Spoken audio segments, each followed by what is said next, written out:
his chains, her freedom.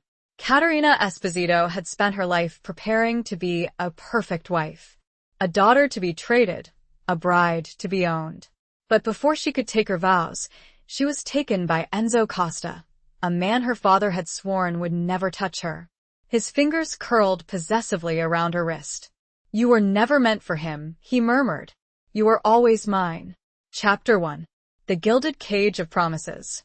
The scent of lilies and old money hung heavy in the air, a suffocating perfume that had followed Caterina Esposito her entire life.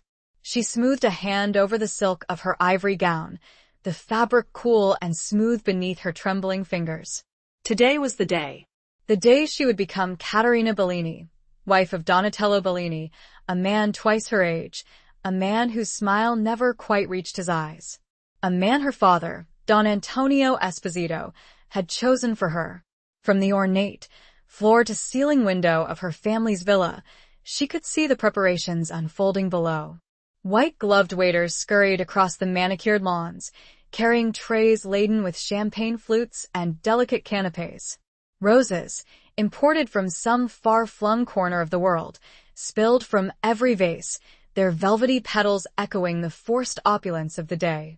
It was a spectacle, a performance, and Caterina was the unwilling star. She caught her reflection in the antique mirror that dominated one wall of her dressing room. A stranger stared back at her, a woman veiled in ivory and diamonds, her dark hair swept into an elaborate updo, her brown eyes wide and shadowed with a resignation that had become her constant companion. She looked beautiful, yes, but hollow. A porcelain doll dressed for a sacrifice. "Cara," her mother's voice, soft and laced with a familiar blend of pride and sorrow, broke through her reverie.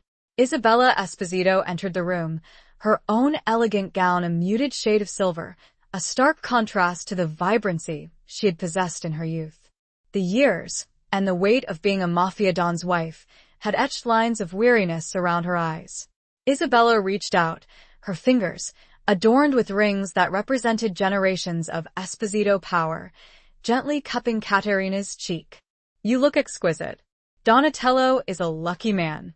Caterina forced a smile, the lie a bitter taste on her tongue. "Thank you, Mama." "He will be a good husband, Caterina," Isabella continued, her voice a low, reassuring murmur. "He will provide for you, protect you. This is the life we were born into, Cara. This is our duty." Duty. The word hung between them, a heavy, invisible chain. Caterina had heard it all her life, whispered in hushed tones in the grand halls of their home, reinforced in the stern glances of her father and the stoic silence of her brothers. Duty to family, duty to tradition, duty to the famiglia. Her own desires, her own dreams, were inconsequential, mere whispers in the wind. She thought of the small, worn book of poetry she kept hidden beneath her mattress, a secret indulgence, a world of passion and freedom she could only dream of. She thought of the sketches she'd made in stolen moments, images of wild landscapes and untamed hearts, a yearning for something more that she could never voice. A sharp knock on the door interrupted her thoughts. Her eldest brother, Marco, entered, his dark suit impeccably tailored, his expression, as always, unreadable. "It's time, Caterina." He offered her his arm, a gesture both formal and protective. As she walked with him down the grand staircase, the sound of the string quartet playing below swelled, a melodramatic soundtrack to her impending doom. She felt a tremor run through her, a primal urge to flee, to tear off the suffocating gown and run until she could no longer smell the lilies, no longer hear the whispers of duty. But she didn't. She walked, head held high, a perfect Esposito daughter, towards the man who would be her husband, towards a future she had never chosen. The ceremony was a blur of Latin phrases, the scent of incense, and the cold weight of the gold band slipped onto her finger. Donatello Bellini's touch was clammy, his smile predatory. She felt a shiver of revulsion, quickly masked by the practiced composure she had perfected over the years. As the reception unfolded, a whirlwind of forced smiles and polite conversations, Caterina felt increasingly detached, as if watching her own life unfold from a distance. She saw her father, his face a mask of satisfaction, accepting congratulations from the assembled guests, a collection of men who controlled the city, their power veiled in expensive suits and charming smiles. Then, a ripple of unease spread through the crowd. A hush fell, broken only by the clinking of glasses and the distant strains of the music. Katerina felt a knot of apprehension tighten in her stomach. She saw her father stiffen, his eyes narrowing, his hand instinctively moving to the inside of his jacket, where she knew he kept his pistol. A figure emerged from the shadows at the edge of the garden. Tall, broad-shouldered, with a presence that commanded attention. He moved with a predatory grace, his dark eyes scanning the crowd, a subtle smirk playing on his lips. It was Enzo Costa. The name, unspoken in the Esposito household for years, sent a jolt of fear and something else through Katerina. Enzo Costa, the son of her father's sworn enemy, the man who had been banished from their world, a ghost from a past shrouded in blood and betrayal. He was forbidden, dangerous, a threat to everything she had been taught to believe. He stopped a few feet away and locked gazes with her. She couldn't breathe. Why was he here? What chaos was about to begin? Chapter 2. Whispers of a Forbidden Name. Info Costa. The name echoed in Katerina's mind, a forbidden whisper that had haunted the edges of her life. Even as a child, she had understood the weight of that name, the unspoken animosity that surrounded it. She'd overheard fragments of conversations, hushed and urgent, between her father and brother's tales of betrayal, of a blood feud that stretched back generations, of a rivalry that defined their very existence. Enzo Costa was the enemy, the embodiment of everything the Espositos stood against. And yet, standing there, bathed in the soft glow of the garden lanterns, he was undeniably captivating. He wasn't the monster she had imagined. He was a man, undeniably powerful, with a raw magnetism that drew her gaze even as fear tightened her chest. He wore a dark suit, similar to the other men present, but on him, it seemed less a uniform and more a second skin, accentuating his broad shoulders and lean physique. His hair was dark, almost black, and his eyes, the color of deep, stormy sea, held a glint of something that was both dangerous and alluring. His gaze, unwavering and intense, held hers captive. Katerina felt a blush creep up her neck, a mixture of fear and a strange, unsettling awareness. She saw the subtle curve of his lips, a smirk that hinted at a confidence bordering on arrogance, a knowledge of the power he wielded simply by his presence. The silence in the garden was absolute, broken only by the frantic beat of Katerina's heart. She saw the tension in her father's jaw, the barely restrained fury in her brother's eyes. Donatello Bellini, forgotten beside her, shifted uncomfortably, his hand instinctively reaching for her arm, a possessive gesture that only served to heighten the tension. Enzo finally broke the silence, his voice a low, resonant rumble that seemed to vibrate through the very air. Antonio, he greeted her father, his voice dripping with a carefully crafted blend of respect and defiance. My congratulations on this joyous occasion. Don Antonio Esposito's face was a mask of barely controlled rage. Costa, he replied, his voice tight with barely suppressed fury. You have the audacity to show your face here? After what your family has done? Enzo's smirk widened, a flash of white teeth against the darkness of his beard. I wouldn't miss it for the world. After all, family is everything, isn't it? And I felt it was my duty to pay my respects. The word duty, the very word that had imprisoned Katerina, was used here as a weapon, a challenge thrown down in the heart of the Esposito territory. Katerina saw her brothers shift, their hands moving towards the weapons she knew they carried, their bodies coiled, ready to strike. You were warned, Costa Marco, her eldest brother, growled, his voice low and menacing. You were told to stay away. Enzo's gaze flickered to Marco, dismissing him with a cool indifference that was more insulting than any words. His eyes returned to Katerina, holding her captive once more. I believe I have unfinished business here.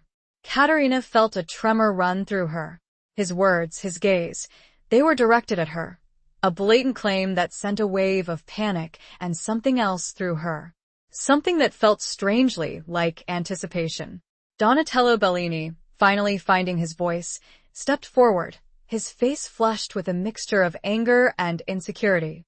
"This is my wedding, Costa. You have no business here." Enzo turned his attention to Donatello, his expression shifting to one of cold disdain.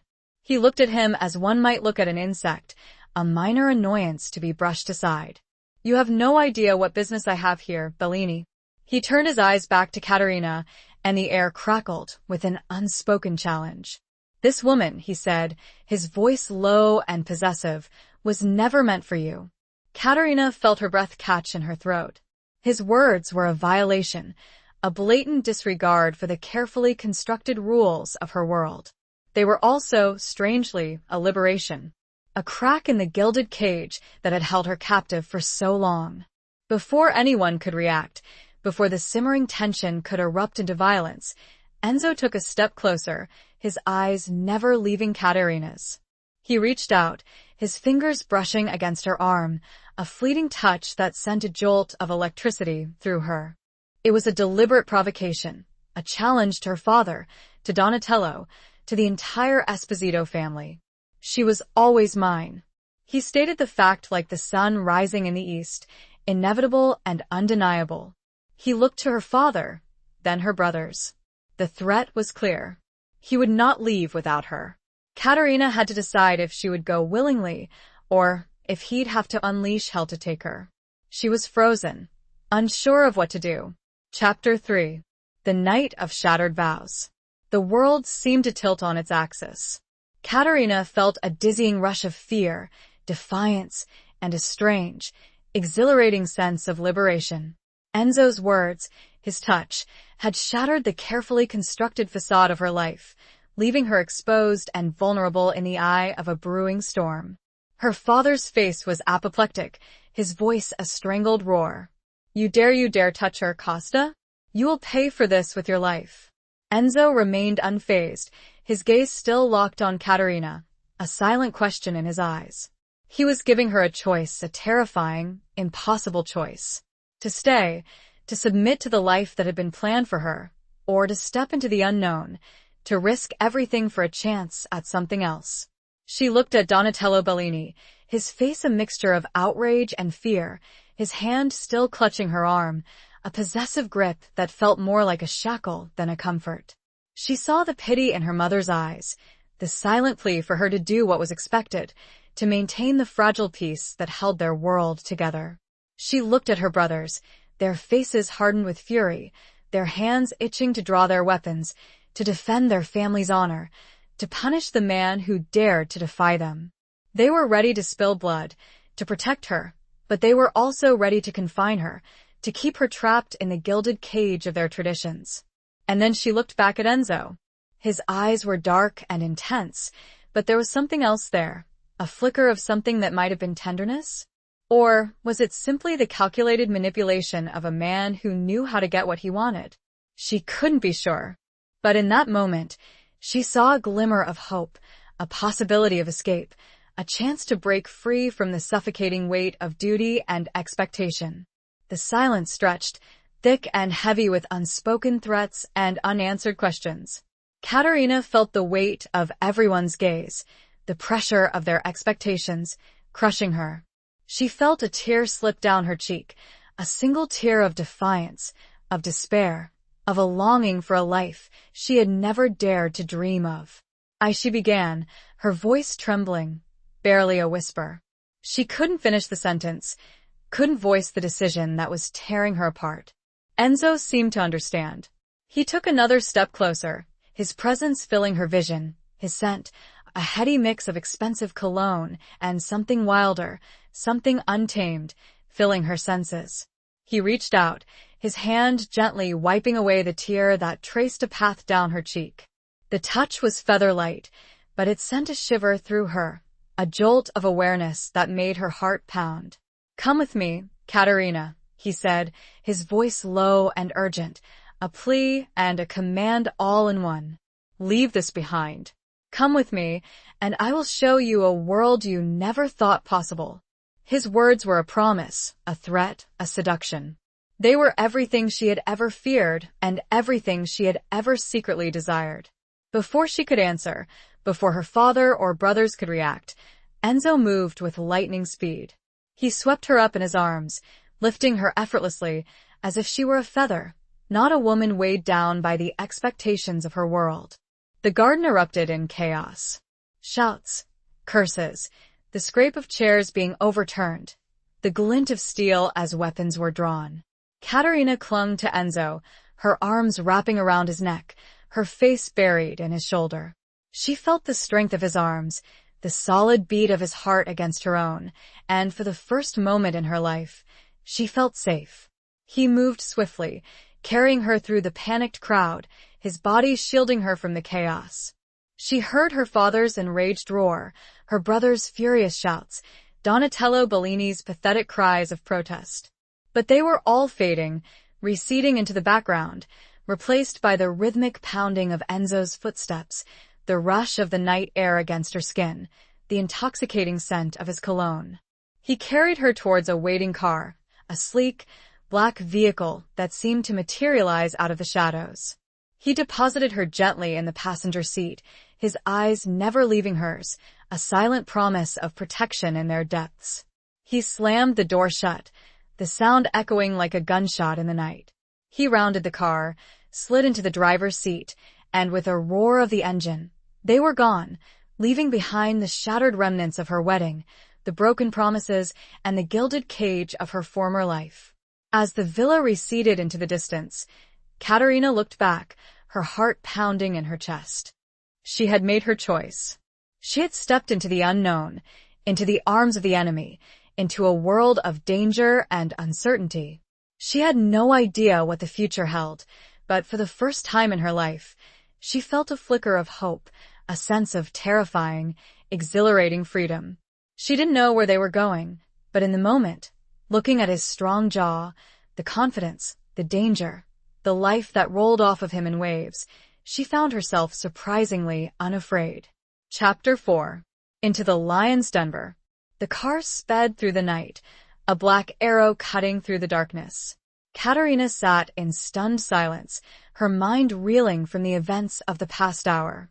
Her wedding dress, once a symbol of her impending imprisonment, now felt like a costume from a play she had abruptly abandoned.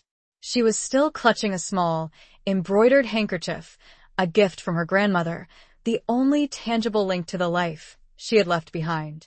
Enzo drove with a focused intensity, his hands gripping the steering wheel, his eyes scanning the road ahead and the rearview mirror with equal vigilance. He didn't speak, allowing the silence to settle between them, a heavy blanket woven with unspoken questions and simmering tension. Katerina stole glances at him, studying his profile in the dim light of the dashboard.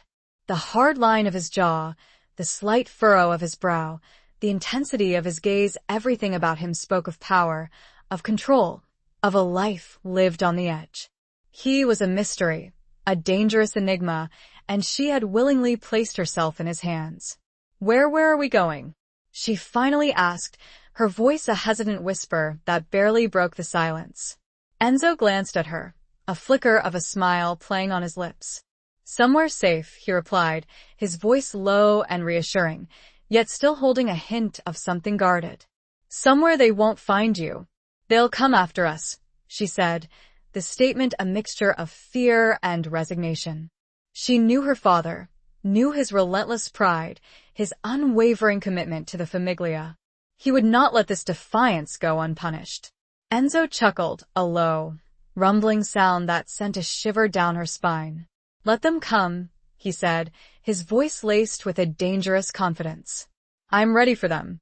The city lights blurred past, replaced by the dark expanse of the countryside. They drove for hours, the silence punctuated only by the hum of the engine and the occasional crackle of the radio, which Enzo kept tuned to a police scanner, his ears alert for any sign of pursuit. Katerina's initial adrenaline rush began to fade, replaced by a bone-deep exhaustion. She leaned her head against the window, the cool glass a welcome contrast to the feverish heat of her skin. She closed her eyes, trying to make sense of the whirlwind of emotions that were consuming her: fear, anger, relief, and a strange, unsettling sense of excitement. She had spent her entire life preparing for a predictable future, a life of duty and obligation.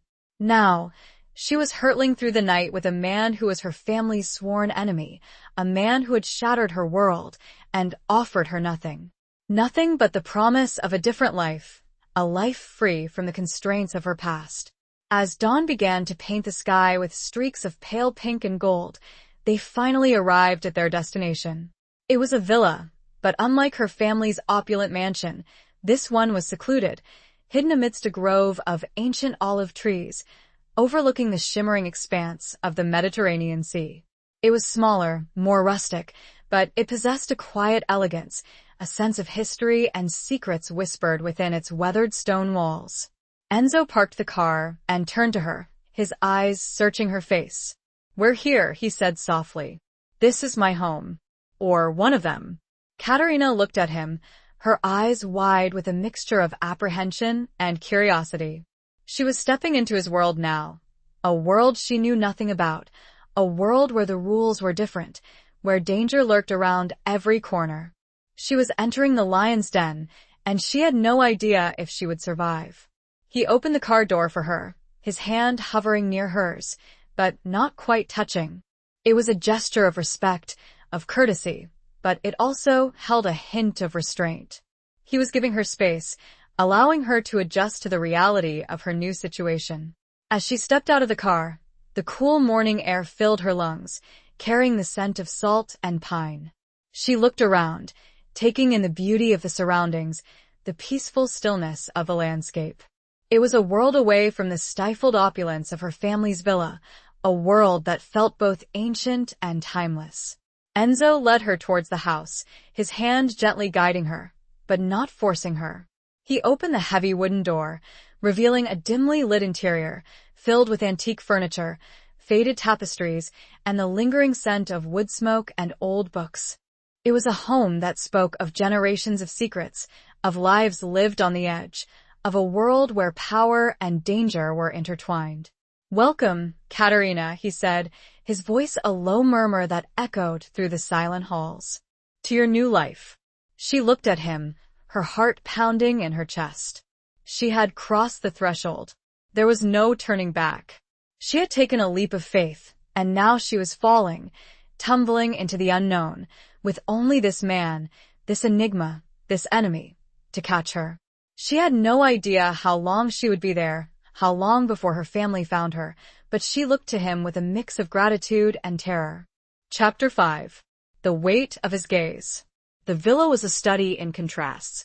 Ancient stone walls and heavy wooden beams spoke of a history that stretched back centuries, while modern touches, subtly integrated, hinted at a life lived in the present. The air was cool and still, carrying the faint scent of lemons and the sea, a stark contrast to the perfumed opulence of her former life. Enzo led her through a series of rooms, each one a testament to a life lived with both refined taste and a practical awareness of the need for security. There were no visible guards, no obvious signs of the violence that surely underpinned his existence, but Katerina sensed it nonetheless, a subtle undercurrent of tension that hummed beneath the surface of the quiet elegance. He showed her to a bedroom, spacious and airy, with a large window that overlooked the sea. The furniture was antique, but the linens were crisp and white, and a vase of fresh wildflowers sat on a small table, a touch of unexpected beauty in the otherwise austere surroundings.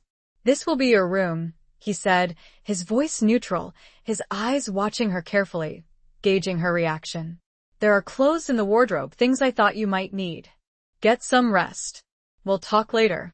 He turned to leave, but Katerina stopped him, her hand reaching out to touch his arm, a gesture that surprised both of them. "Enzo," she said, her voice barely a whisper. "Why?" "Why did you do this?" He paused, his back to her, his body tense. He didn't answer for a long moment, the silence stretching between them, thick with unspoken emotions. Finally, he turned, his eyes meeting hers, their depths unreadable. "I told you," he said, his voice low and rough. "You were never meant for him. You were always meant to be mine." His words were a possessive claim, a statement of intent that sent a shiver through her. But there was something else in his voice, a hint of something deeper, something that resonated with a longing she had felt her entire life. "But why?" She persisted, needing to understand, to make sense of the chaos he had unleashed. "Our family's the feud, it's been going on for generations." He took a step closer, his presence filling her vision, his scent, that intoxicating mix of cologne and something wilder, enveloping her. "Some things are more important than family," he said, his voice a husky murmur. "Some things are worth fighting for." He reached out, his hand gently cupping her cheek, his thumb tracing the line of her jaw. The touch was electric, sending a jolt of awareness through her. She felt her breath catch in her throat, her heart pounding against her ribs. His gaze was intense, unwavering, holding her captive. She felt a strange pull, a magnetic force that drew her towards him, even as fear whispered warnings in the back of her mind. She was drawn to his power, his confidence, his dangerous allure, but she was also terrified of him, of the world he represented, of the unknown future that lay ahead. He leaned closer, his breath warm against her skin.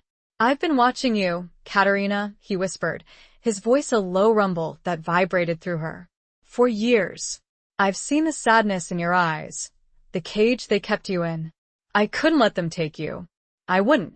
His words were a revelation, a confirmation of a connection she hadn't dared to imagine. He had seen her, truly seen her, in a way that no one else ever had. He had seen past the facade, past the dutiful daughter, past the perfect Esposito bride. He had seen the woman beneath, the woman who yearned for something more. He lowered his head, his lips brushing against her forehead, a fleeting touch that was both tender and possessive.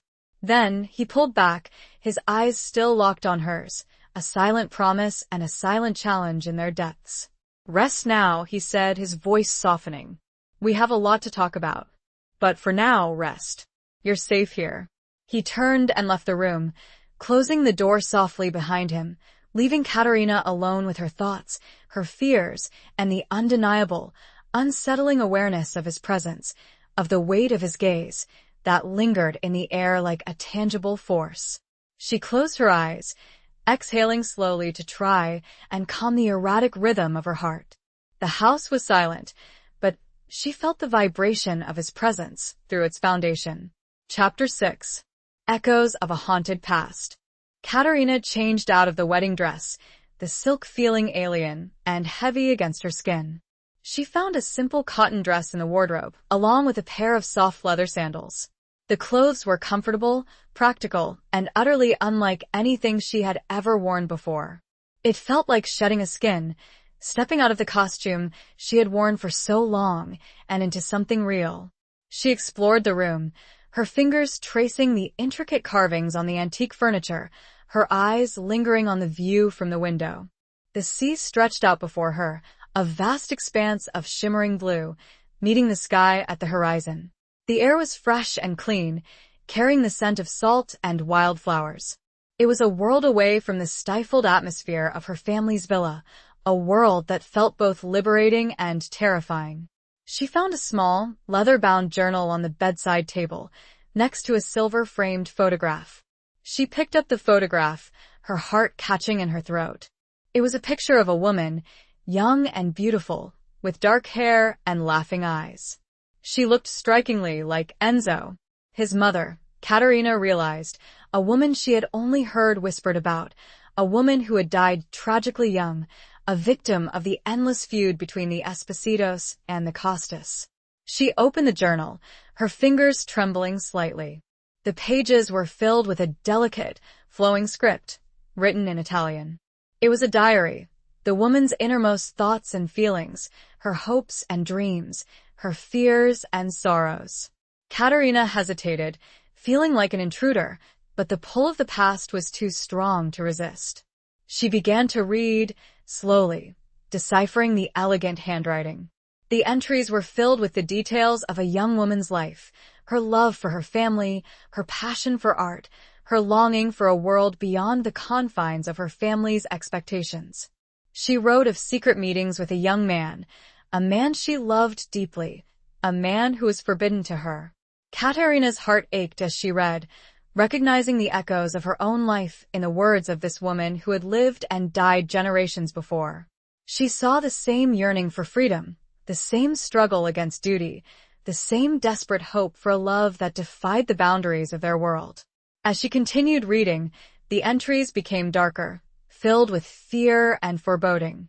The woman wrote of threats, of violence, of the escalating feud between the families. She wrote of her fear for her lover, for her family, for the future.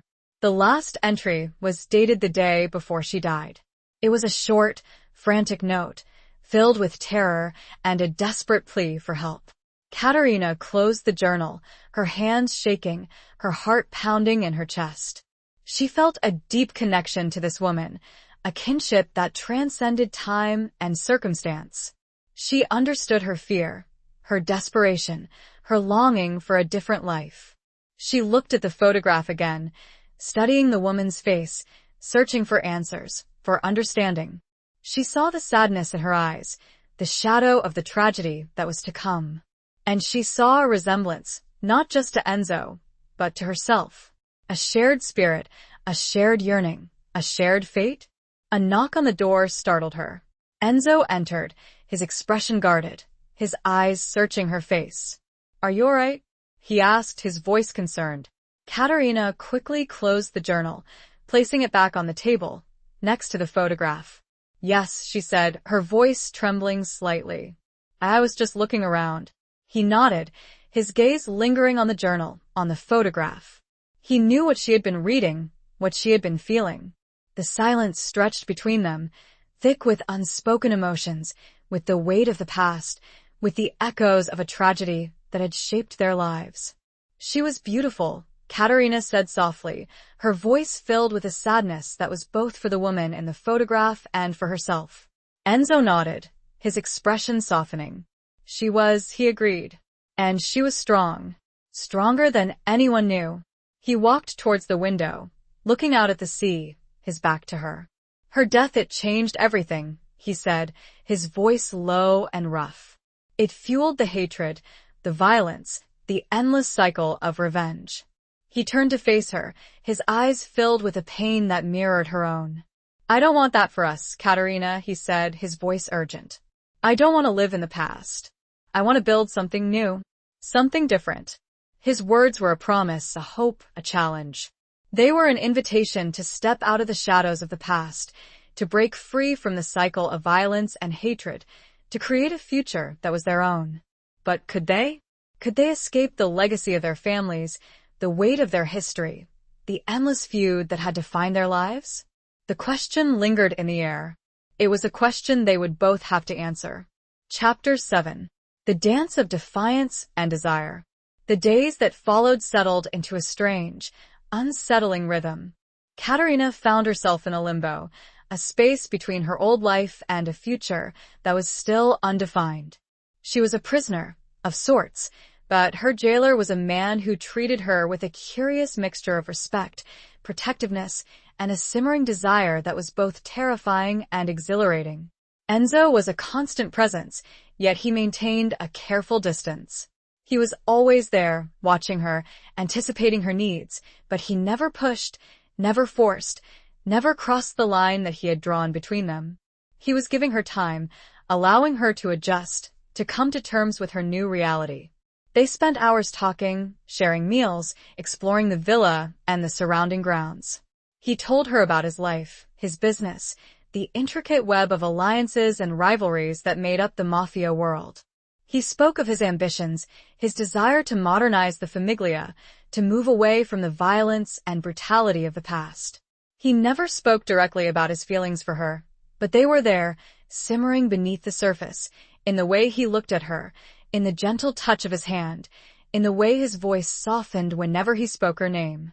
Katerina, in turn, began to open up to him, sharing her own dreams, her own fears, her own frustrations with the life, She had been forced to live. She told him about her love of art, her secret sketches, the poetry she kept hidden from the world. She told him about her longing for freedom, for independence, for a life that was her own.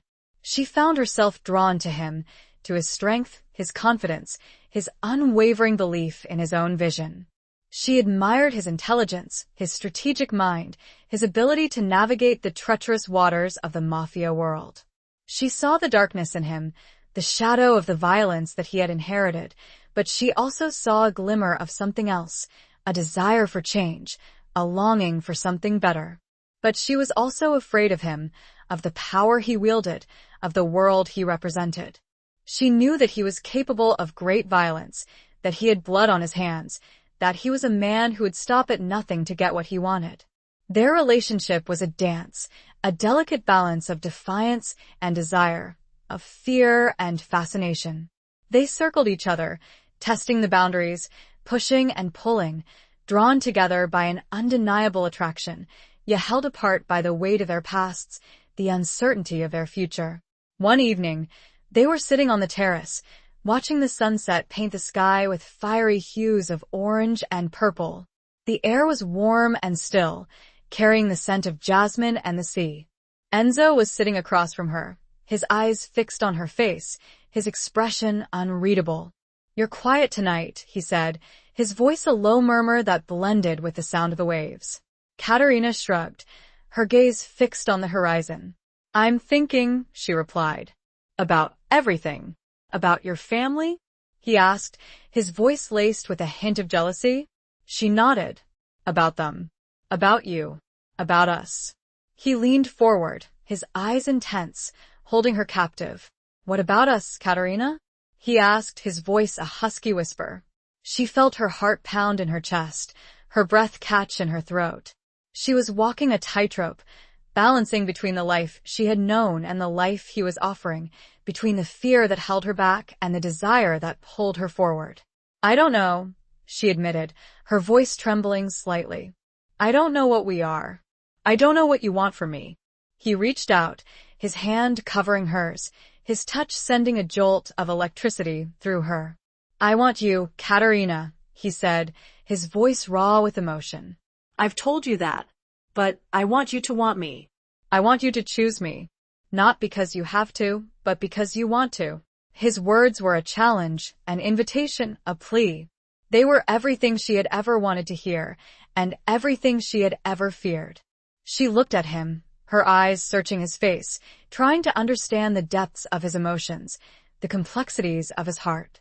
She saw the desire, the passion, the possessiveness, but she also saw something else, a vulnerability, a longing that mirrored her own. He was reaching out to her, despite their family's complicated and bloody history. She took a deep breath, her hand turning to clasp his, her fingers intertwining with his. It was a small gesture, a tentative step, but it was a decision. A decision to embrace the unknown, to risk everything for a chance at something real. It was the most terrifying, exhilarating thing she had ever done. Chapter 8. Cracks in the Foundation. The tentative peace, the fragile understanding that Katerina and Enzo had built, began to show cracks. The outside world, with its demands and dangers, started to intrude upon their secluded haven. Enzo became increasingly preoccupied, spending hours on the phone, speaking in hushed, urgent tones in Italian. He was more guarded, more distant, the easy camaraderie they had shared replaced by a simmering tension that filled the air. Katerina noticed the changes, the subtle shifts in his demeanor, the way he would flinch at unexpected noises, the way his eyes would constantly scan their surroundings, the way he would sometimes disappear for hours without explanation. She knew that he was dealing with famiglia business, with the fallout from his actions, with the inevitable threats from her family and Donatello Bellini. But he wouldn't tell her the details, shielding her from the ugliness of his world, treating her like a fragile doll that needed to be protected. This protectiveness, once a source of comfort, now felt like another form of confinement. She was still a prisoner, albeit a more comfortable one, kept in the dark, excluded from the decisions that were shaping her future. One afternoon, She found him in his study, a room filled with maps, documents, and a large, imposing desk. He was on the phone, his voice harsh and angry, his face a mask of fury. She had never seen him like this, so completely consumed by the darkness of his world. She hesitated in the doorway, unsure whether to intrude, but he sensed her presence, his eyes flicking to her, his expression softening slightly, but the anger still simmering beneath the surface. He ended the call abruptly, the silence that followed heavy and oppressive. He ran a hand through his hair, his frustration evident. "What's wrong?" Katerina asked, her voice hesitant. He didn't answer, turning away from her, his back to her, his body tense. She stepped into the room, closing the door behind her, a sense of defiance growing within her.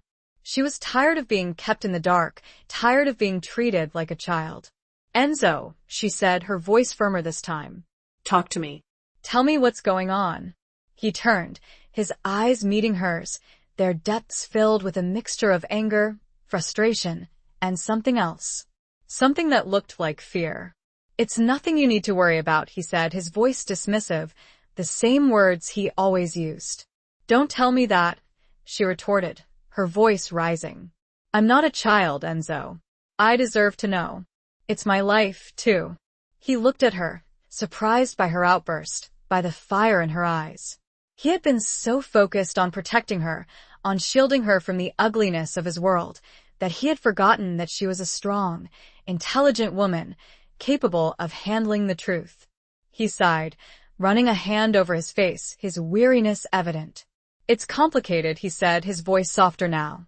"There are threats. From your family, from Bellini. They want you back. They want revenge." "I know that," she said, her voice calmer now, but still firm. "But what are you going to do? How are you going to protect us?"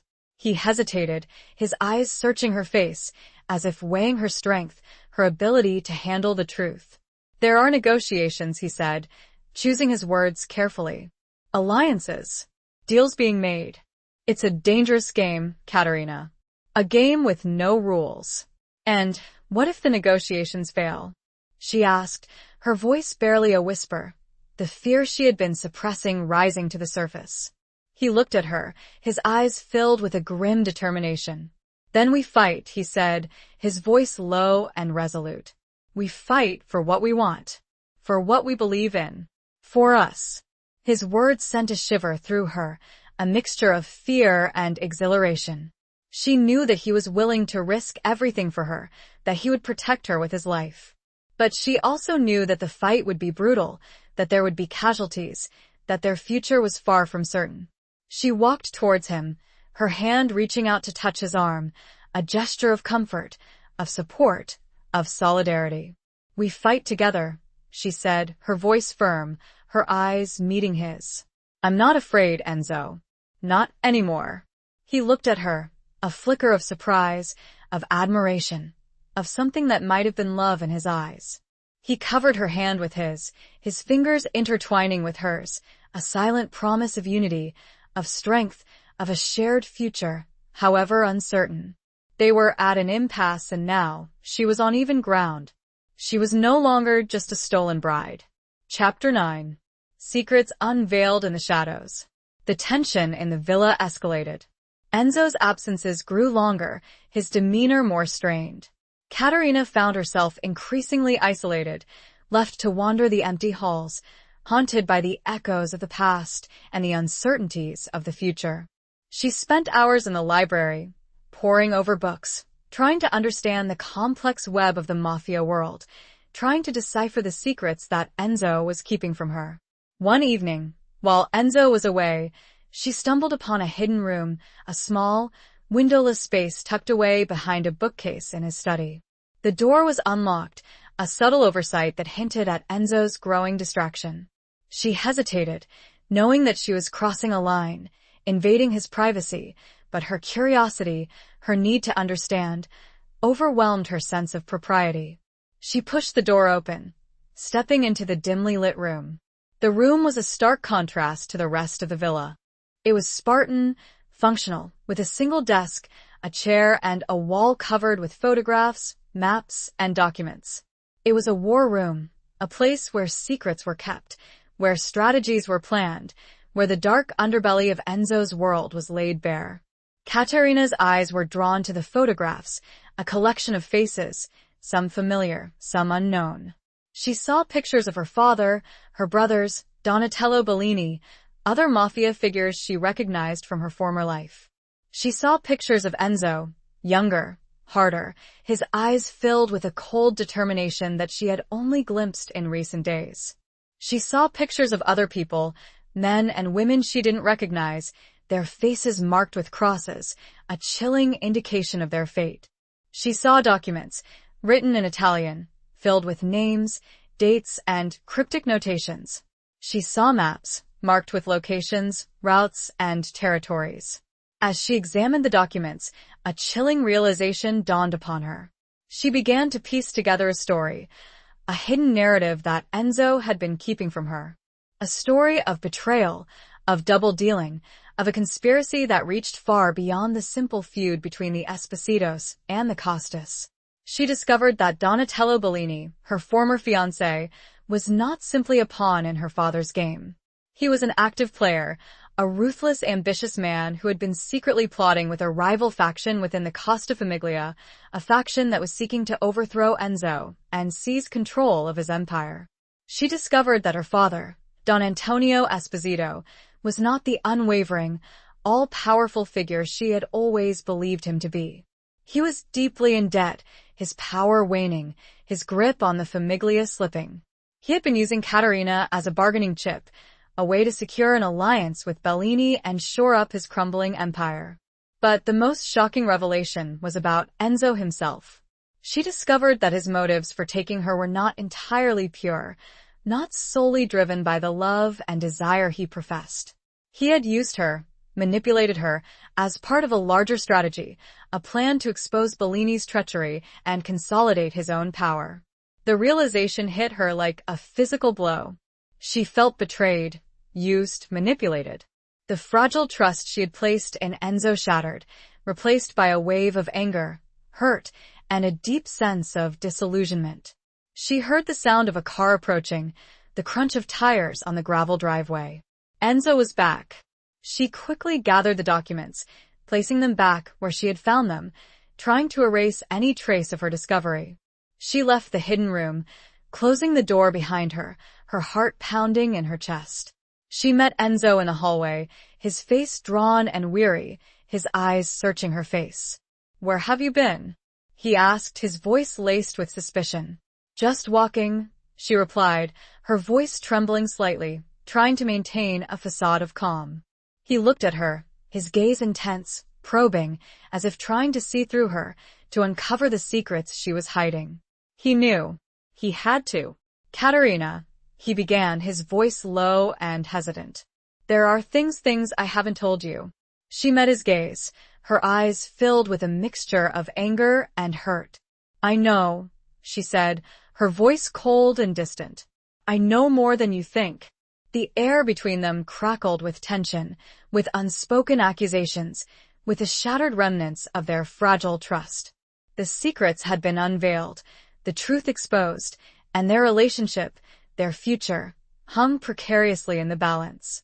He reached for her, but she moved out of his reach, crossing her arms in a gesture of defiance and defense. Chapter 10. A Taste of Forbidden Freedom. The confrontation hung heavy in the air, unresolved.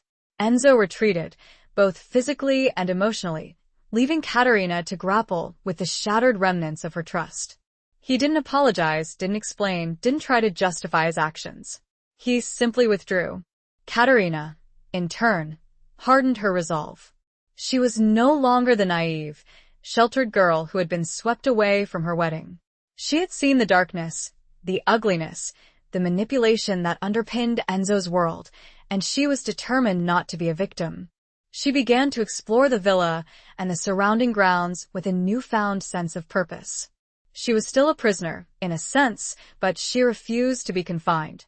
She walked for hours along the beach, the sea breeze whipping through her hair, the vast expanse of the ocean a reminder of the freedom she craved.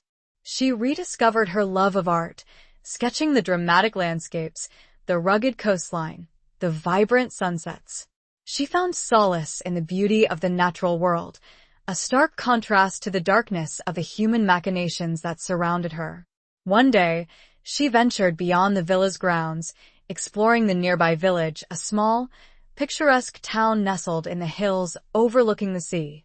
She wandered through the narrow, winding streets, admiring the colorful houses, the vibrant flower boxes, the bustling marketplace. She felt a sense of liberation, of anonymity, of being just another face in the crowd. She was no longer Caterina Esposito, the mafia princess, the stolen bride. She was simply Caterina. She stopped at a small cafe, ordering a cappuccino and a pastry, savoring the simple pleasure of being among ordinary people, living ordinary lives.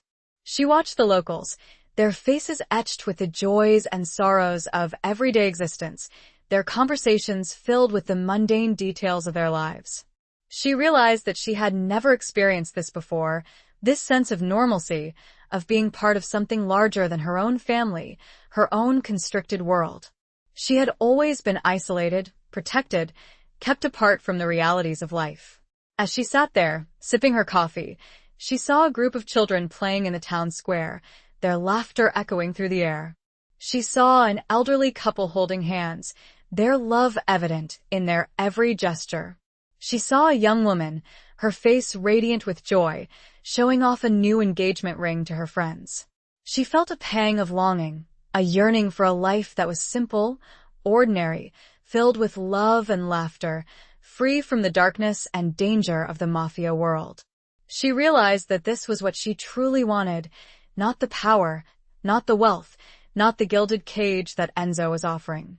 She finished her coffee, paid for her pastry, and walked back towards the villa, her mind filled with a newfound clarity.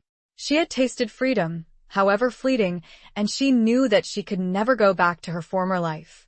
She had to find a way to escape, to create a new life for herself, a life that was her own. She returned to the villa to find Enzo waiting for her, his expression anxious, his eyes searching her face.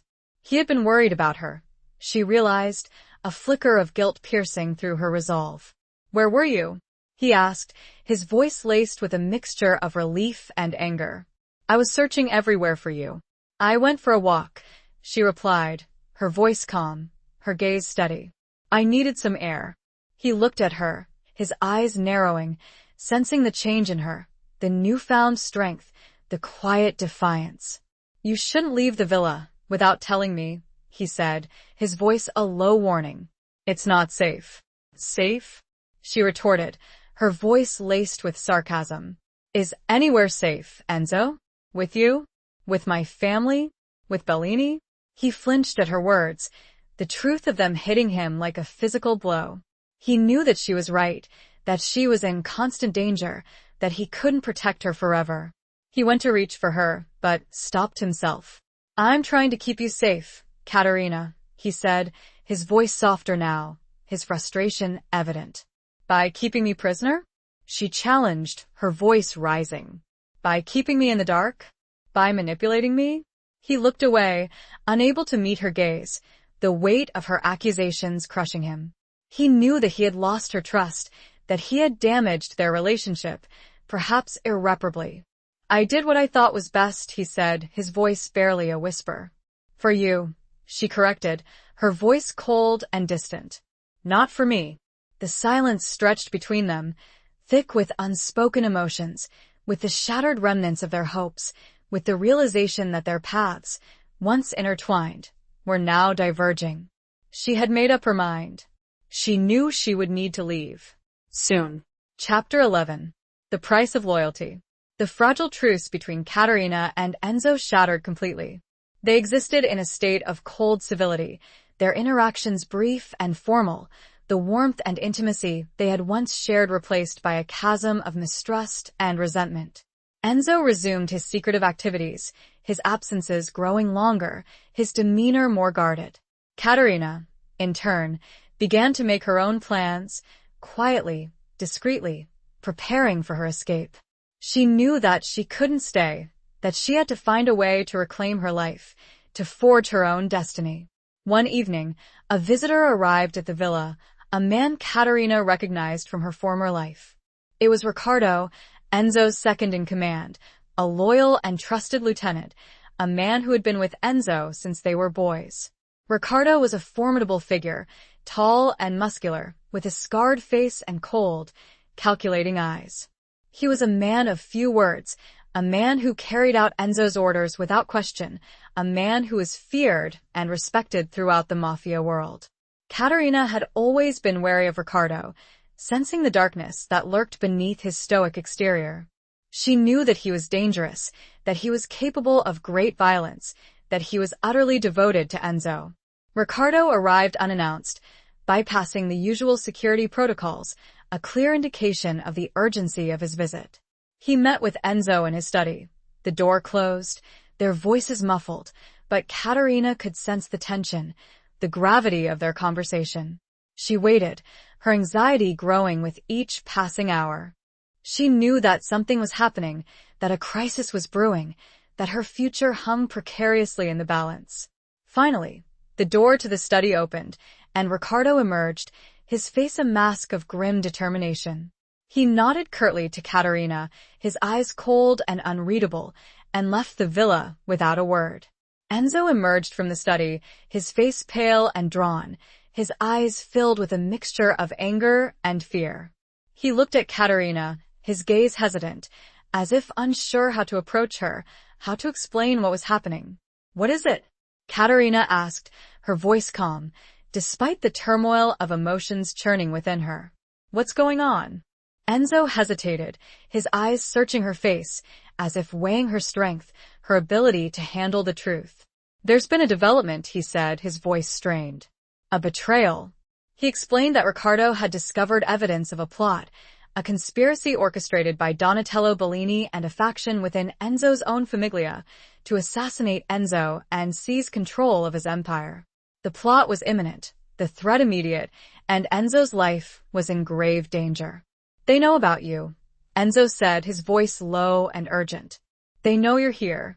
They're coming for you, Katerina. They're going to use you to get to me." Katerina felt a chill run down her spine, the reality of her situation hitting her with full force. She was a pawn in a deadly game, a target in a war she didn't ask to be a part of. "What are we going to do?" she asked, her voice trembling slightly, despite her resolve to remain strong. Enzo looked at her, his eyes filled with a grim determination. "We have to leave," he said. Now. "We have to disappear. We have to find a safe place, a place where they can't find us." He explained that Ricardo had arranged for a safe house, a remote location, far from the reach of their enemies. They would have to leave immediately, abandoning the villa, abandoning everything they had built, fleeing for their lives.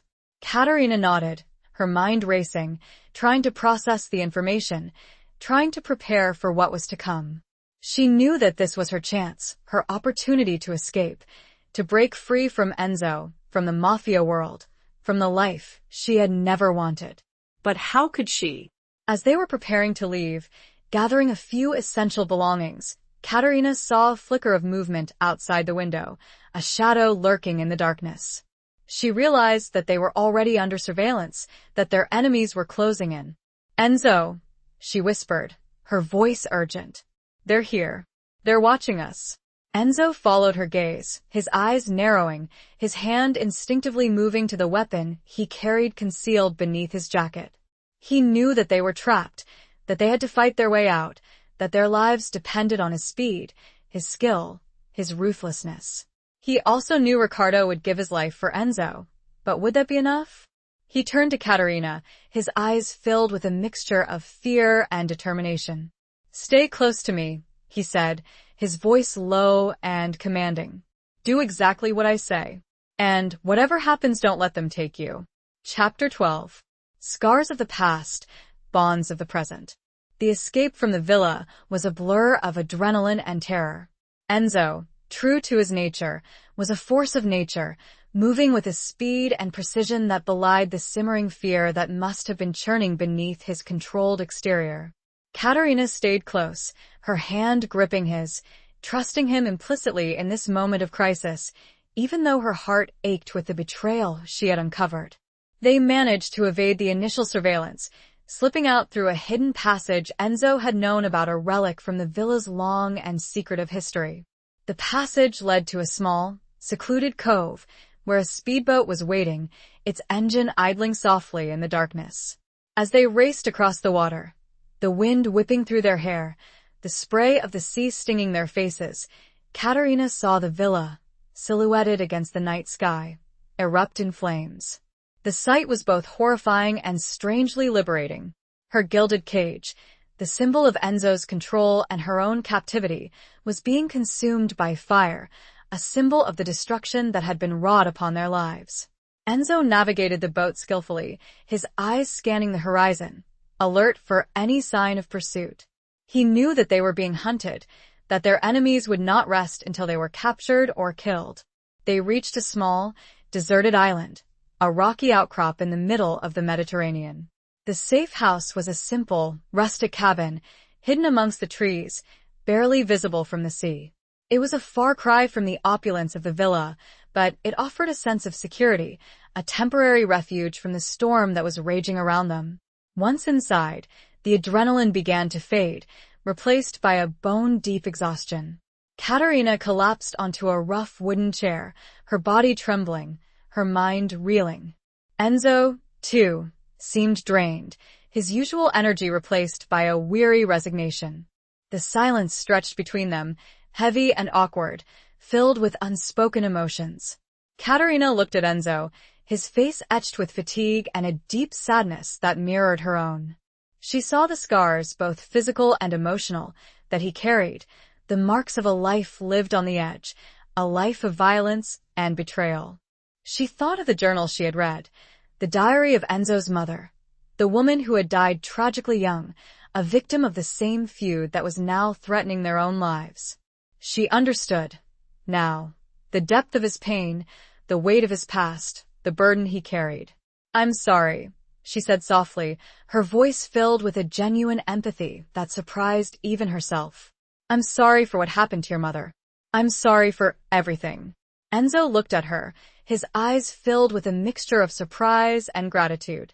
He had expected anger, resentment, accusations, but instead, he found understanding, compassion, forgiveness. He walked towards her, kneeling before her, his hands gently taking hers.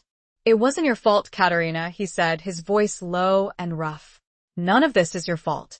You were caught in the middle of something bigger than both of us." He told her the full story, the story of his mother's death, the story of the betrayal that had shattered his family, the story of the endless cycle of violence and revenge that had defined his life. He spoke of his father's relentless pursuit of vengeance, his own struggles to break free from the darkness, his desperate hope for a different future. As he spoke, Katerina saw the vulnerable boy beneath the hardened exterior, the boy who had lost his mother, who had been forced to grow up too fast, who had inherited a legacy of violence and hatred.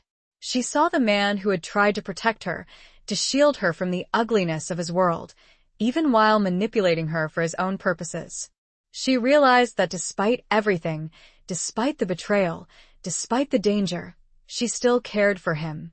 She had seen his darkness, but she had also seen his light, his strength, his resilience, his capacity for love. She had seen his heart. "I understand," she said, her voice firm, her eyes meeting his. "I understand why you did what you did. But it doesn't make it right." He nodded, accepting her judgment, her honesty. "I know," he said. "And I will spend the rest of my life trying to make it up to you. If you'll let me." She looked up at him, a tear rolling down her cheek. "I don't know if I can trust you," she said. "But I do care." He smiled, a weak but genuine smile. "That's all I'm asking for now." The scars of the past ran deep. But for the present, the bonds held. Chapter 13. The Gathering Storm. The refuge on the island was temporary, a brief respite before the inevitable storm. Enzo spent his days making calls, contacting allies, gathering intelligence, preparing for the confrontation that he knew was coming. He was like a caged lion, pacing restlessly, his energy focused, his mind sharp, his body poised for action. Katerina, meanwhile, found a strange sense of peace in the isolation. She explored the island, discovering hidden coves, rocky cliffs, and a small, secluded beach where she could swim in the crystal-clear water. She spent hours sketching, drawing inspiration from the rugged beauty of the landscape, finding solace in the creative process. Despite the underlying tension, the unspoken fear that hung in the air, they found moments of connection, glimpses of the intimacy they had once shared. They talked, sharing stories, memories, dreams, forging a bond that was deeper, more resilient than the one that had been shattered by betrayal.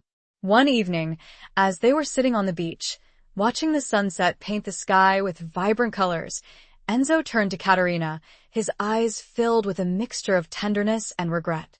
"I never wanted to hurt you, Katerina," he said, his voice low and earnest. "I never wanted to use you, but I was desperate. I saw no other way." Katerina looked at him, her heart aching for the pain he had endured, the choices he had been forced to make. She understood his motivations, his desperation, but she still struggled with the betrayal, the manipulation. "I know," she said softly. "But it doesn't change what happened. It doesn't erase the hurt." He nodded, accepting her words, her honesty. "I know," he said. "And I'm not asking you to forget. I'm just asking you to understand. To give me a chance to prove myself. To show you that I can be better." She reached out, her hand touching his cheek, her fingers tracing the lines of his face, the scars that told the story of his life. "I want to believe you, Enzo," she said. "I want to trust you. But it's hard." He covered her hand with his fingers intertwining with hers, his gaze holding hers captive. "I know it is," he said. "And I will earn your trust, Katerina. I swear it. I will spend every day, every moment, proving to you that I am worthy of your love." His words were a promise, a vow, a declaration of intent. They were everything she had ever wanted to hear, but they were also tinged with a sense of desperation, of uncertainty, of the knowledge that their future was far from secure. The storm clouds were gathering, both literally and figuratively. A storm was brewing over the Mediterranean, the wind picking up, the waves crashing against the shore, the sky darkening with ominous clouds. And in the distance, across the water, their enemies were preparing to strike, to unleash their fury, to destroy everything that Enzo and Katerina had built. Ricardo arrived with news, his face grim, his eyes filled with a cold determination. The negotiations had failed, the alliances had crumbled, and the war was imminent. Bellini and his allies were on their way, their forces mobilized, their intent clear, to eliminate Enzo and reclaim Katerina. Enzo looked at Katerina, his eyes filled with a mixture of fear and resolve. "It's time," he said, his voice low and urgent. "We have to be ready." Katerina nodded, her heart pounding in her chest, her fear tempered by a newfound strength, a determination to fight for her life, for her freedom, for the future she was beginning to believe in. She was no longer a pawn, a victim, a stolen bride. She was a warrior, ready to face the storm, ready to stand by Enzo's side, ready to fight for the love she had found in the most unlikely of places. The night was growing darker, but she no longer felt alone in the darkness. Chapter 14. Betrayal's Bitter Kiss. The storm broke with the fury of a wounded beast. Rain lashed against the cabin. The wind howled like a banshee, and the sea churned with a violent rage. The island, once a sanctuary, had become a battleground. Enzo and Ricardo prepared for the attack, their movements precise, their faces grim, their weapons loaded and ready. They were outnumbered, outgunned, but they were not defeated. They were cautious, and they would fight to the death. Katerina refused to be left behind, to cower in fear. She insisted on helping, on contributing, on fighting alongside Enzo. She had learned to shoot, to defend herself, during their time on the island, and she was determined to use her newfound skills. The first wave of attackers arrived under the cover of darkness, their boats crashing against the shore, their figures emerging from the storm like demons from hell. They were Bellini's men, heavily armed, ruthless, and determined to kill. The battle was fierce, brutal, and chaotic. Gunfire echoed through the night, the air filled with the screams of the dying, the smell of blood and gunpowder. Enzo and Ricardo fought with a savage intensity, their movements coordinated, their aim deadly. Katerina fought alongside them, her heart pounding in her chest, her fear tempered by a cold, hard determination. She surprised even herself with her courage. As the battle raged, a shocking truth emerged, a betrayal that cut deeper than any bullet wound. Ricardo, Enzo's trusted lieutenant, his lifelong friend, the man who had sworn to protect him, turned his weapon on Enzo. "I'm sorry, Enzo," Ricardo said, his voice cold and emotionless, his eyes devoid of any remorse. "But Bellini made me an offer I couldn't refuse. He promised me everything. Your power, your empire, your woman." Enzo stared at Ricardo, his face a mask of disbelief, of betrayal, of heartbreak. He had trusted this man with his life, with his secrets, with everything he held dear. And now, in his moment of greatest need, Ricardo had betrayed him. Katerina saw the betrayal, saw the pain in Enzo's eyes, saw the imminent danger. She reacted instinctively, raising her own weapon, firing at Ricardo, hitting him in the shoulder, disrupting his aim. Ricardo staggered back, surprised by Katerina's attack, his eyes filled with rage. He turned his weapon on her, his finger tightening on the trigger. Enzo, seeing the danger, moved with lightning speed, throwing himself in front of Katerina, shielding her with his body. The bullet meant for her struck him in the chest, the force of the impact knocking him to the ground. Katerina screamed, dropping her weapon, rushing to Enzo's side. She cradled his head in her lap, her hands pressing against the wound, trying to stem the flow of blood. Enzo! "Enzo, stay with me," she cried, her voice choked with sobs, her tears mixing with the rain and the blood. Enzo looked at her, his eyes filled with pain, but also with a deep, unwavering love. "Katerina," he whispered, his voice weak, his breath ragged. I love you." His eyes closed, his body went limp, and his hand, which had been holding hers, fell to the ground. Katerina felt a wave of despair wash over her, a crushing grief that threatened to consume her. She had lost him. She had lost the man she loved, the man who had stolen her, betrayed her, and ultimately saved her.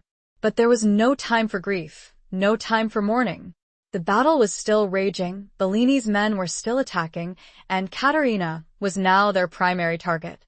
She had to fight. She had to survive. She had to avenge Enzo's death. She picked up Enzo's weapon, her hands trembling, her heart filled with a cold, hard fury. She would not be a victim. She would not be taken. She would fight to the death, for Enzo, for herself, for the future they had lost. She looked to the attackers and braced herself. She was not afraid. She was ready. Chapter 15. A haven in the chaos.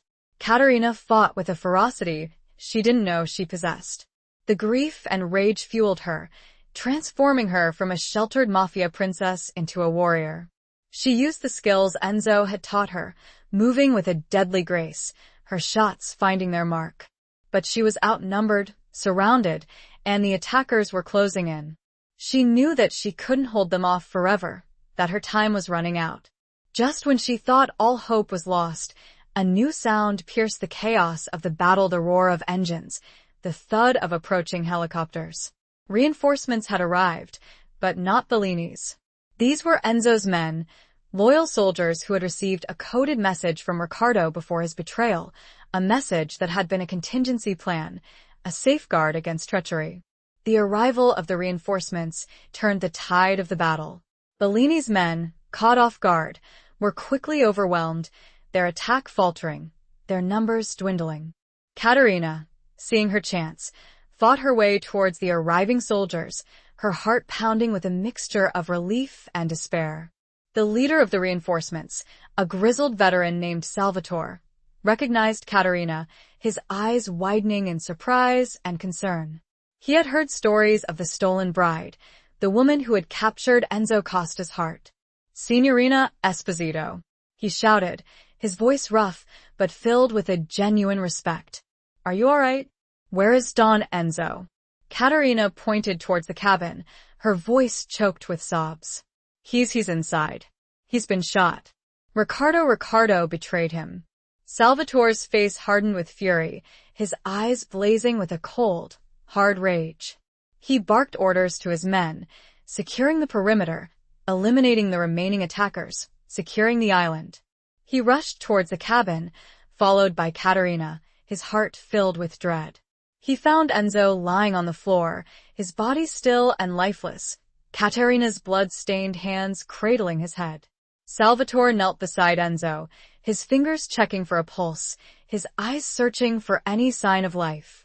He felt a faint flutter, a weak, thready pulse, barely perceptible.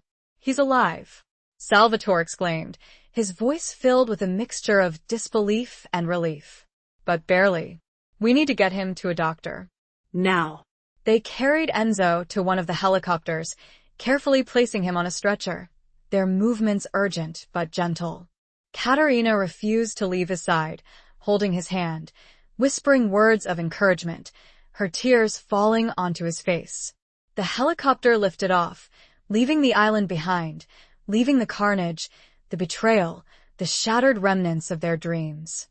They flew towards a hidden clinic, a secret facility known only to a select few within the Famiglia, a place where Enzo could receive the medical attention he desperately needed. The flight was a blur of anxiety and prayer. Katerina held Enzo's hand, her eyes fixed on his face, willing him to live, to fight, to survive. She had lost him once, and she couldn't bear the thought of losing him again. They arrived at the clinic, a secluded building nestled in the mountains, far from the prying eyes of their enemies. Enzo was rushed into surgery, the doctors and nurses working feverishly to save his life. Katerina waited, pacing restlessly in the sterile waiting room, her clothes still stained with blood, her heart heavy with fear and a fragile, flickering hope. She had come so far, endured so much, and she refused to give up now. She would fight for Enzo, for their future, for the love she had found in the midst of chaos and violence. She knew that she could lose him, and she knew that her life, her real life, hinged on his survival. She felt a conviction she'd never felt before. She would not lose. Chapter 16. Reckoning with the Truth. The hours that followed were an agonizing blur. Katerina waited, praying, pacing, her mind replaying the events of the night, the battle, the betrayal, Enzo's sacrifice. She felt numb, exhausted, but she refused to give in to despair. She had to be strong, for Enzo, for herself. Finally, after what seemed like an eternity, the surgeon emerged from the operating room, his face weary but cautiously optimistic. He's stable, the surgeon said, his voice hoarse. The bullet missed his heart, but he lost a lot of blood. He's a strong man, but he's not out of the woods yet. We'll need to monitor him closely.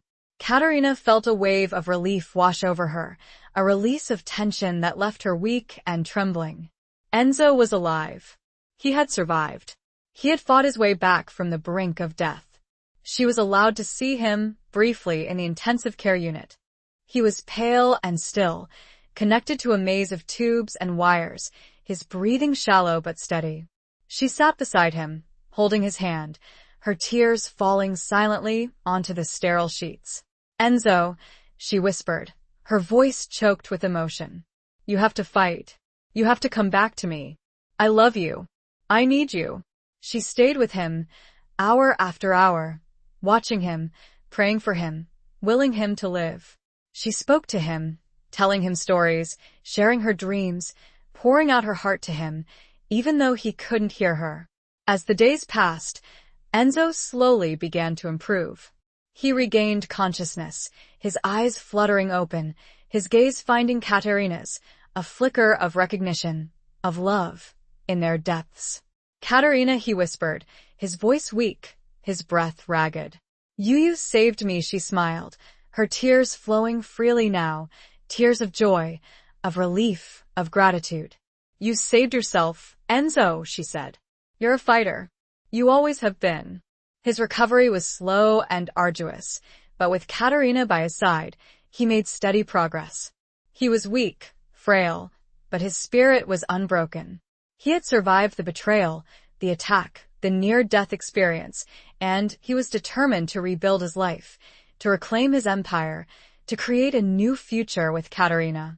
While Enzo was recovering, Caterina began to investigate Riccardo's betrayal, seeking answers, seeking justice. She worked with Salvatore, Enzo's loyal lieutenant, uncovering the details of the conspiracy, the web of lies and deceit that had nearly cost them everything. They discovered that Riccardo had been secretly working with Bellini for years, driven by greed, by ambition, by a lust for power. He had been feeding Bellini information, sabotaging Enzo's operations, preparing for the coup that had almost succeeded. Caterina also learned more about her own family's involvement in the conspiracy. She discovered that her father, Don Antonio Esposito, had been deeply involved in Bellini's plot, driven by his own desperation to maintain his crumbling power. He had willingly sacrificed Caterina, using her as a pawn in his deadly game. The truth was bitter, painful, but it was also liberating. Caterina finally understood the full extent of the manipulation, the betrayal, that had shaped her life. She was no longer bound by the lies, the illusions, the false loyalties of her past. She confronted her father in a tense and emotional meeting arranged by Salvatore. She accused him of his treachery, his betrayal, his willingness to sacrifice her for his own selfish gain. Don Antonio, weakened and defeated, could not deny the truth. He admitted his guilt, his shame, his regret. He begged for Caterina's forgiveness, but she could not give it. She had moved beyond the reach of his control, beyond the influence of her family, beyond the darkness of the mafia world. Caterina had reckoned with the truth, and in doing so, she had found her own strength, her own freedom, her own path. The path was winding and would no doubt continue to be complicated. But she felt solid ground beneath her feet for the first time. Chapter 17. The threads of fate unravel. Enzo's recovery was a testament to his strength and Caterina's unwavering devotion. He slowly regained his physical strength, but the emotional scars of Riccardo's betrayal ran deep. He struggled with the loss of his friend, the violation of his trust, the knowledge that he had been so blind to the treachery that had lurked within his inner circle. Caterina was his anchor, his confidant, his source of strength. She helped him heal, not just physically, but emotionally. She listened to his pain, his anger, his grief, offering him comfort, understanding, and a love that was unwavering and unconditional. As Enzo recovered, he began to make plans for the future, a future that was free from the violence and betrayal of the past.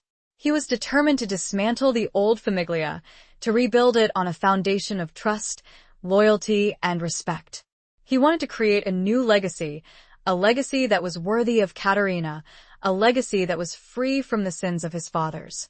He started by severing ties with the most corrupt and violent elements within his organization, purging the famiglia of those who had betrayed him, those who were loyal to Bellini, those who were unwilling to change. He reached out to new allies, forming alliances with those who shared his vision, those who were willing to embrace a new way of doing business, a way that was based on cooperation, on mutual respect, on a shared commitment to peace. He also began to focus on legitimate businesses, investing in ventures that were legal, ethical, and sustainable. He wanted to create a future for himself and Caterina that was not dependent on violence, on crime, on the constant threat of betrayal. Caterina was his partner in this transformation, his advisor, his sounding board, his inspiration. She helped him make decisions, she challenged his assumptions, she offered him a different perspective, a perspective that was free from the ingrained traditions of the mafia world. She also pursued her own passions, her art, her love of beauty, her desire to create something meaningful and lasting. She began to paint again, finding solace and expression in her art, creating works that reflected her journey, her struggles, her triumphs. As Enzo and Caterina worked together to rebuild their lives, they also had to deal with the lingering threat of Donatello Bellini. Bellini had escaped, disappearing after the failed attack on the island, but he was still out there, plotting his revenge, seeking to reclaim what he believed was rightfully his. Enzo knew that he could never truly be free, that Caterina could never truly be safe, until Bellini was dealt with. He had to find him, he had to stop him, he had to end the cycle of violence and revenge that had plagued their lives. The threads of fate were unraveling, leading them towards a final confrontation, a showdown that would determine their future, their destiny. They were ready. They had each other. And they had a shared vision for a future that was worth fighting for. This future looked very different from the lives they had each led before. Chapter 18. Blood and Redemption. The hunt for Donatello Bellini consumed Enzo. He used all his resources, all his contacts, all his influence, to track down the man who had tried to destroy his life and steal the woman he loved. He was driven by a thirst for justice, for revenge, but also by a deep-seated need to protect Caterina, to ensure her safety, to secure their future. Caterina, though initially hesitant, understood Enzo's need for closure, for resolution. She knew that they could never truly move on, never truly be free, until Bellini was brought to justice. She supported Enzo, offering him her counsel, her strength, her unwavering love. After weeks of searching, Enzo finally located Bellini. He was hiding in a remote villa in Sicily, protected by a small army of loyal soldiers, preparing for a final, desperate attempt to reclaim his power. Enzo knew that a direct assault would be costly, bloody, and potentially disastrous. He needed a plan, a strategy that would minimize the risk to his men and to Caterina. He spent days planning, strategizing, considering every possible outcome, every potential contingency. He decided to use a combination of stealth and deception, infiltrating Bellini's defenses, creating confusion and chaos, and ultimately, confronting Bellini face to face. He would rely on his skills, his experience, his knowledge of Bellini's weaknesses to gain the upper hand. Caterina, despite her fears, insisted on accompanying Enzo. She refused to be left behind, to wait in fear, to be a passive observer in her own destiny. She had come too far, endured too much, to be sidelined now. She was Enzo's partner, his equal, and she would stand by his side, no matter the risk. They traveled to Sicily under the cover of darkness, accompanied by a small, hand-picked team of Enzo's most trusted soldiers. They infiltrated Bellini's villa, moving silently, swiftly, like shadows in the night. The operation was a masterpiece of planning and execution. Enzo's men created diversions, disabling security systems, neutralizing guards, sowing confusion and panic among Bellini's forces. Enzo and Caterina, working together, made their way to Bellini's private quarters, the heart of his operation, the place where he felt most secure. They found him alone, surrounded by maps, documents, and weapons, his face a mask of desperation and fury. The confrontation was brief, intense, and inevitable. Bellini, enraged and cornered, lunged at Enzo, a knife flashing in his hand. Enzo, prepared for the attack, reacted swiftly, disarming Bellini, overpowering him, his own weapon pressed against Bellini's throat. "It's over, Bellini," Enzo said, his voice cold and resolute. "You've lost. It's time to pay for your crimes." Bellini glared at Enzo, his eyes filled with hatred, with defiance, with a desperate, animalistic fear. "You may have won this battle, Costa," he spat, his voice trembling with rage. "But you will never win the war. The Famiglia will never accept you. They will never accept her." Enzo looked at Caterina, his eyes filled with love, with pride, with a deep, unwavering commitment. "The Famiglia is changing Bellini," he said. "It's time for a new order, a new way. And Caterina is a part of that. She is my strength, my inspiration, my future." He turned his attention back to Bellini, his expression hardening. "Your time is over," he said. "Your reign of terror ends here."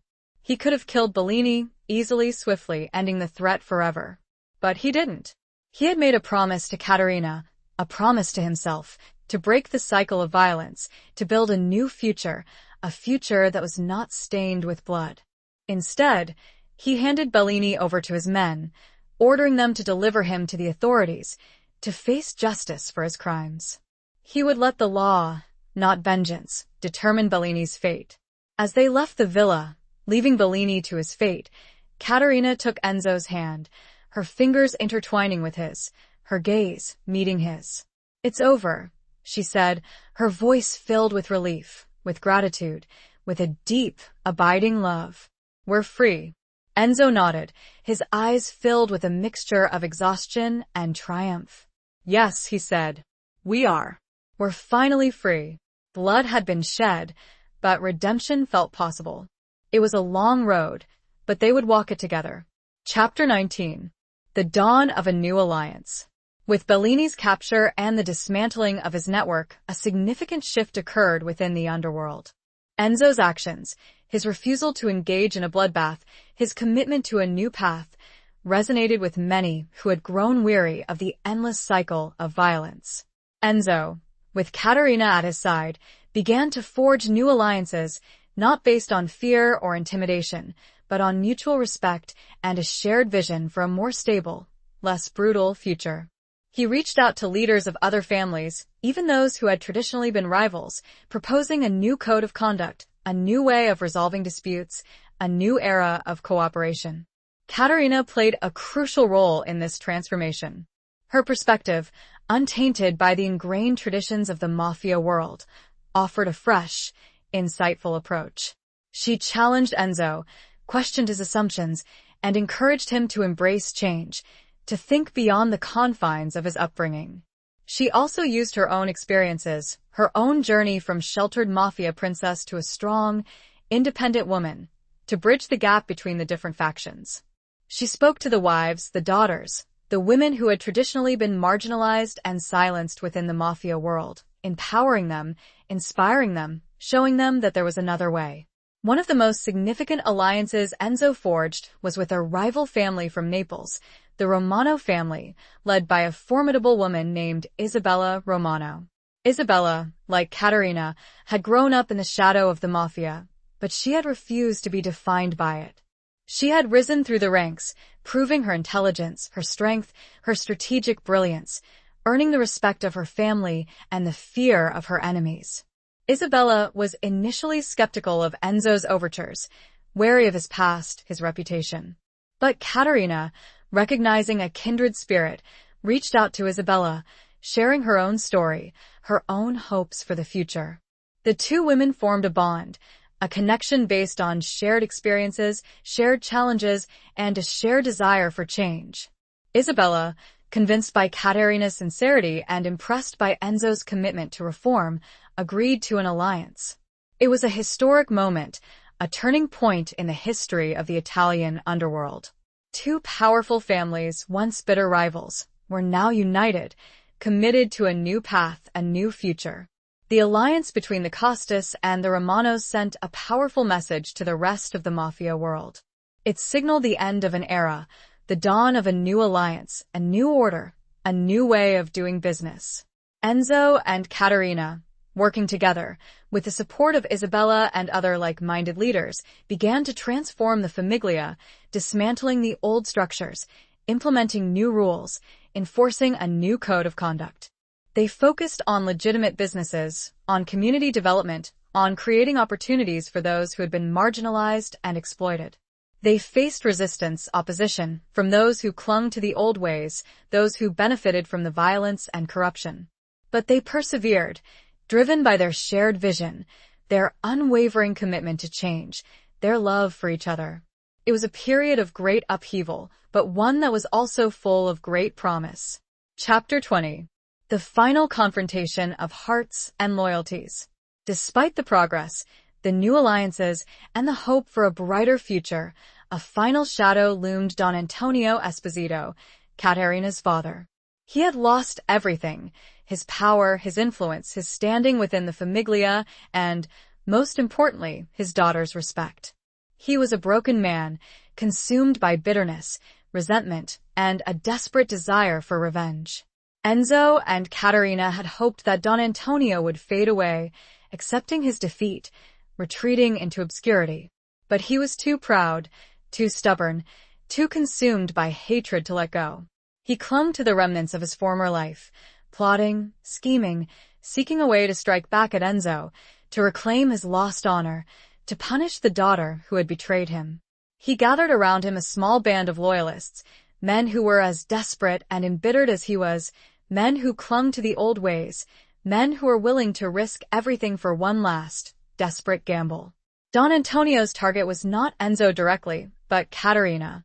He knew that hurting Caterina was the only way to truly hurt Enzo, to break his spirit, to destroy the new world he was building.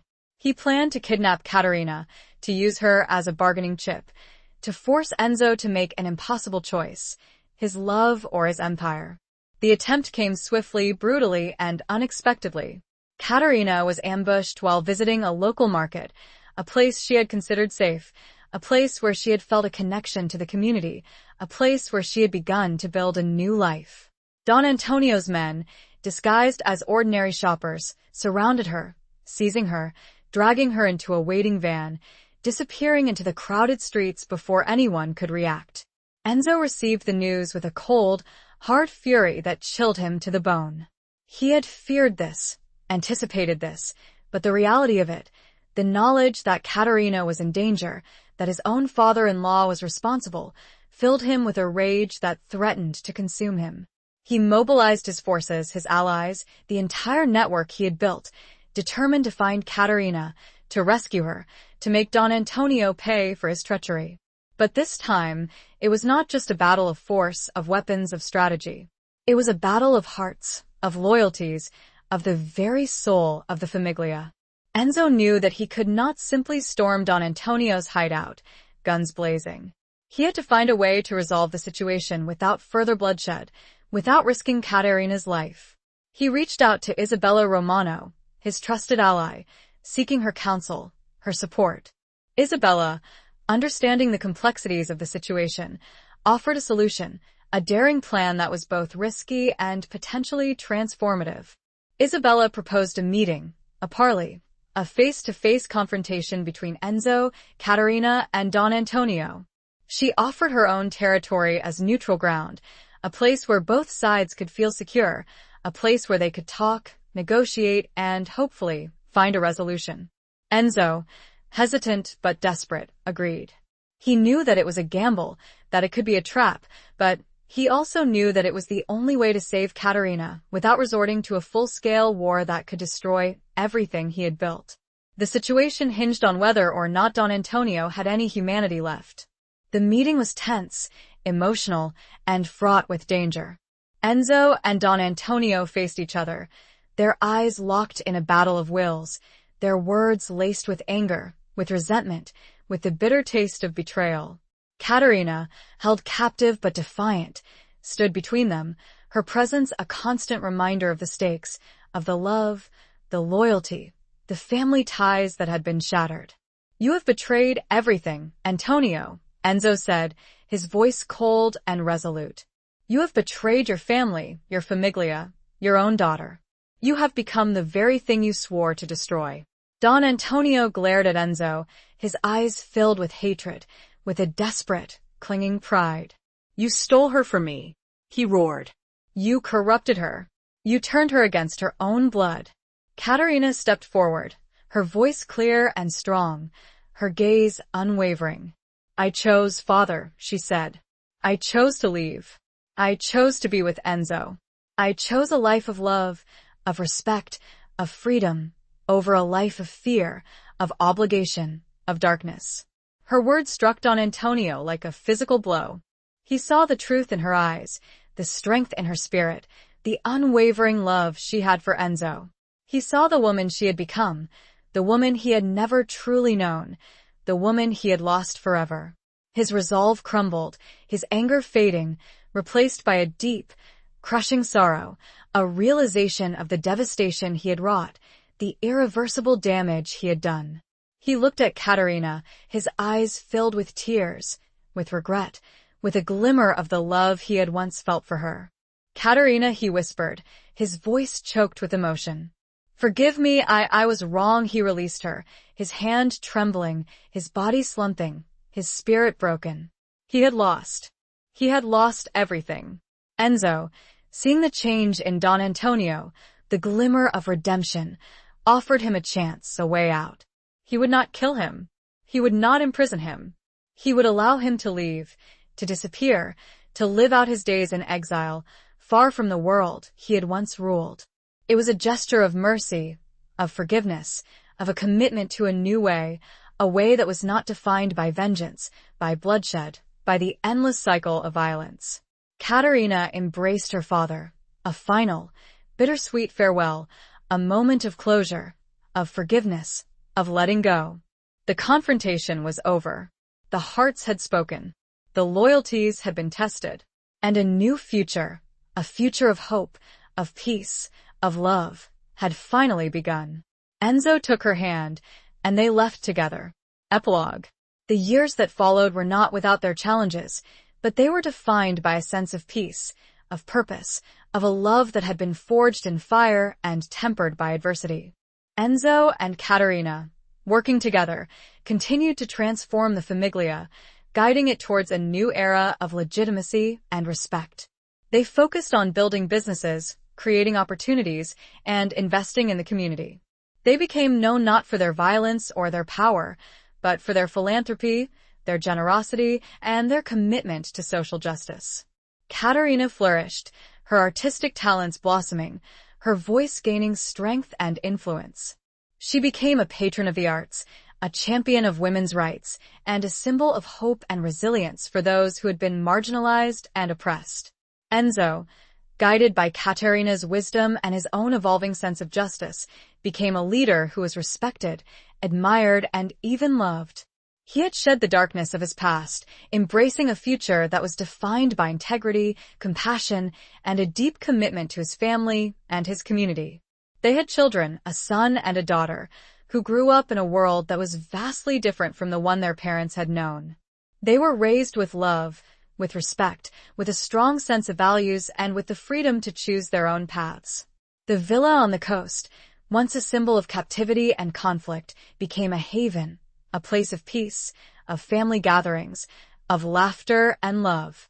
It was a place where memories were made, where traditions were honored, and where the future was embraced with hope and optimism. Caterina often walked along the same beach where she had once found solace in her sketches, the same beach where she had watched the sunsets with Enzo, the same beach where they had faced their greatest fears and found their greatest strength. She would look out at the sea, the vast expanse of shimmering blue meeting the sky at the horizon, and she would remember the journey she had taken, the woman she had been, the woman she had become. She would remember the gilded cage of her former life, the whispers of a forbidden name, the night of shattered vows, the leap of faith she had taken into the arms of the enemy. She would remember the fear, the betrayal, the violence, but also the love, the loyalty, the resilience, the redemption. She would remember Enzo, his strength, his vulnerability, his unwavering commitment to her, his transformation from a ruthless mafia don into a man of peace, of justice, of love. She would smile, a smile of contentment, of gratitude, of a deep, abiding love that had endured the trials of time and circumstance. She had found her freedom, not in escaping her past, but in confronting it, in transforming it, in building a new future, a future that was filled with hope, with purpose, with love. She and Enzo would sit on the terrace in their later years, holding hands, watching their grandchildren play. They built a strong, beautiful, and real life. The stolen bride had become the queen of her own destiny, and she'd never felt so free. The end.